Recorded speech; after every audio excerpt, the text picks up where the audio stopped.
Nah, he'd win. Satoru Gojo is overpowered.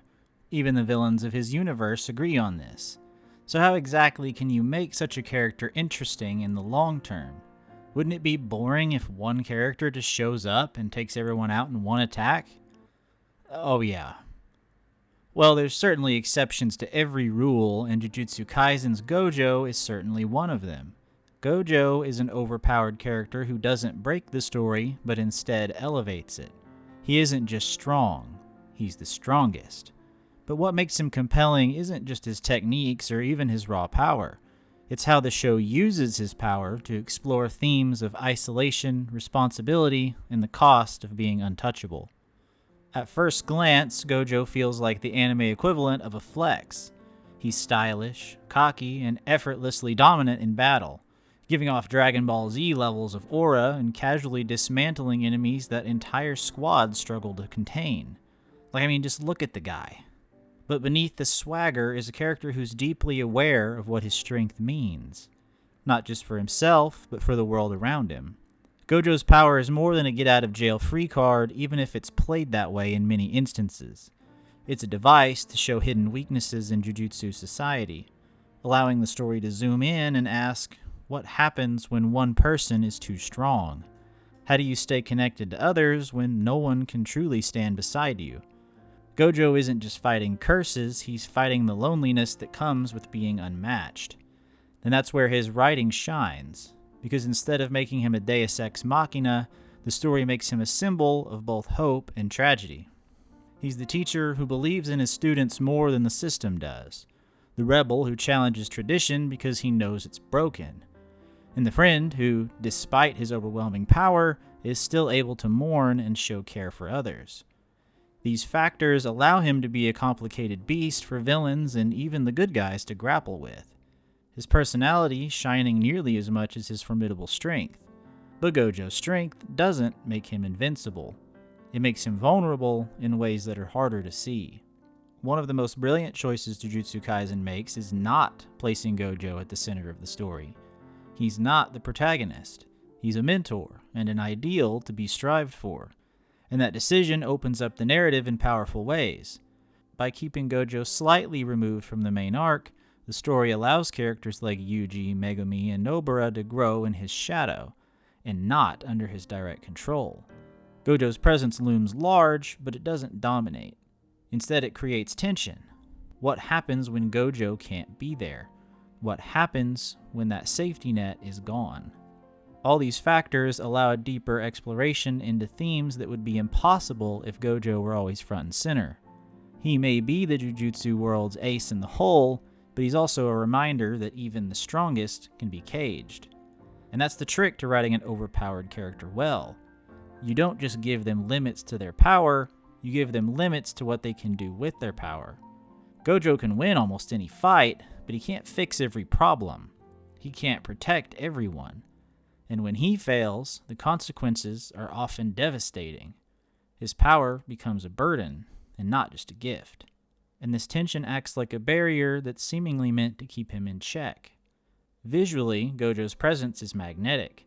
The animation team treats his battles like events, and his domain expansion, while visually beautiful, is existentially terrifying. Yet another reminder that power wielded without restraint can be overwhelming. But Gojo never loses his humanity. He jokes with Yuji, he plays baseball with the students, and at times he even flirts with absurdity. This shows that even though he may project one thing on the outside, there's always more looming just beneath the surface. With visuals in mind, Gojo's blindfold is one of the most iconic fashion statements in Jujutsu Kaisen, but its meaning may go deeper than just suppressing his immense power. It becomes like a form of detachment, a way to create distance between himself and a world he's grown weary of. When you can see everything, perhaps the best way to cope is to choose not to. The blindfold acting as a self-imposed barrier, not just between Gojo and his enemies, but between Gojo and the staggering weight of his reality. It's possible that he wears it not because he wants to, but because he needs to, as seeing too much means feeling too much. And yet, despite the obstruction, Gojo remains perceptive. He still sees the flaws in the system. He still sees the pain in his students. and he still sees the ghosts of his past. The blindfold almost becomes a contradiction in a way. He may hide his eyes, but never his ability to actually see. It becomes almost like a symbol of rebellion against a world that demands too much from those who can see it all, and those that have already seen too much. And Gojo's relationship with Suguru Geto is a clear indicator of why a character like Gojo would choose to shield himself from the world. Both of them are two sides of the same coin. Both are prodigies, both are disillusioned by the system, but each chooses a radically different path. Where Gojo seeks to change the world by empowering the next generation, Geto gives up on it entirely, believing that true peace can only come through control. And what makes it hit even harder is that Gojo still mourns that friendship. Rather than toss Geto aside, he continues to value his old friend. This conflict adds layers to Gojo's character. Though his power is awe-inspiring, it feels hollow without some sort of connection. As often, the deepest wounds come from those closest to us. And in spite of his closest bond being severed, Gojo continues to believe in those that come after, his responsibility extending beyond just being the strongest. He now also fosters a new generation of strength. Gojo's role with his students is mentorship wrapped in a mission. Beyond just training sorcerers, he's trying to build a future that doesn't repeat the mistakes of the past. Every lesson that he teaches, every risk that he takes, is rooted in a sense of desperation to change the system that failed him and those he cared about. He sees potential in Yuji, Megumi, and Nobara not only as strong fighters, but as people who can redefine what it means to be strong. Gojo's legacy isn't about power, it's about empowerment. He wants to leave behind a generation that doesn't need him, a world where strength is measured not by technique alone, but by compassion and the ability to protect without becoming detached. A legacy built on hope. And it's what makes his role as a teacher feel so personal. Because for all his bravado, Gojo is someone who believes fiercely that the next generation can and should be better than the last. In the end, Gojo isn't just strong, he's meaningfully strong. And that's why he works. He's not merely a shortcut to victory, he's a challenge to the status quo. A character who forces the world to change, even in the face of nigh unwinnable odds.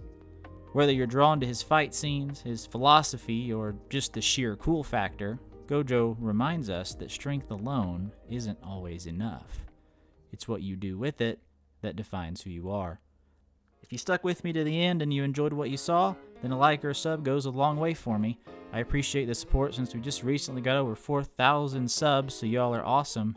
I'm working on setting up a Patreon and ironing out some perks, so let me know if y'all would be interested in something like that.